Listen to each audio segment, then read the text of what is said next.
বিজেপিৰ হাতত নিৰ্বাচন জয় কৰিবৰ কাৰণে আৰু বেলেগ বিকল্পৰ বাট নাই। ভোট চুৰি কৰাক বাদ দি তেওঁলোকৰ বেলেগ কোনো ৰাস্তা নাই, কাৰণ জানে যে অসমৰ সকলো ৰাইজে বিজেপিৰ বিৰুদ্ধে ভোট দিবৰ কাৰণে ইতিমধ্যে ঐক্যবদ্ধ হৈছে আৰু আমাৰ বিৰোধী ৰাজনৈতিক দলসমূহ আমি ঐক্যবদ্ধভাৱে আগবাঢ়িছোঁ।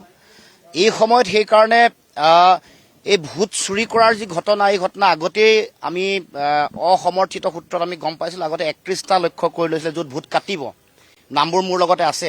এতিয়া 60টালৈ এক্সটেণ্ড কৰিছে দিলীপ শইকীয়া ডাঙৰীয়া, তেওঁলোকৰ যি আনুষ্ঠানিক তেওঁলোকৰ দলৰ যি সভা আছে।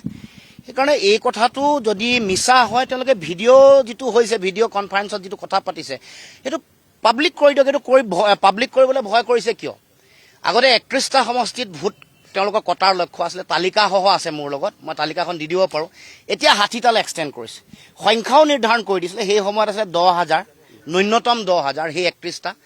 হয়তো এতিয়া সেই 60টালৈ যেতিয়া এক্সটেণ্ড কৰিছে, তেতিয়া 5,000 পৰা 10,000। গতিকে এইটো তেওঁলোকৰ অন্তৰ্নিহিত লক্ষ্য। আৰু এটা হাউচ নাম্বাৰত বেলেগৰ পৰা, বাহিৰৰ পৰা মানুহ আহি 20গৰাকী 30গৰাকী মানুহৰ নাম সোমোৱা কথাটো গুৱাহাটীতে প্ৰমাণ হৈ গৈছে।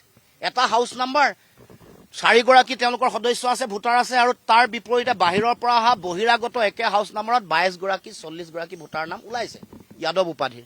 এইটোতো প্ৰমাণেই হৈ গ'ল। গতিকে যিটো কাম, বেআইনী কাম দিলীপ শইকীয়াই কৰিছে, তেওঁক তাৎক্ষণিকভাৱে কৰায়ত্ব কৰিব লাগে, এইটো আমি দাবী উত্থাপন কৰিছোঁ। আৰু এইটো যদি তেওঁলোকে যিটো কথা কৈ আছে, তেওঁলোকৰ ভিডিঅ' কনফাৰেন্সিং ৰাজহুৱা কৰিবৰ কাৰণে অসমৰ মুখ্যমন্ত্ৰীৰ সৎ সাহস নাই কিয়?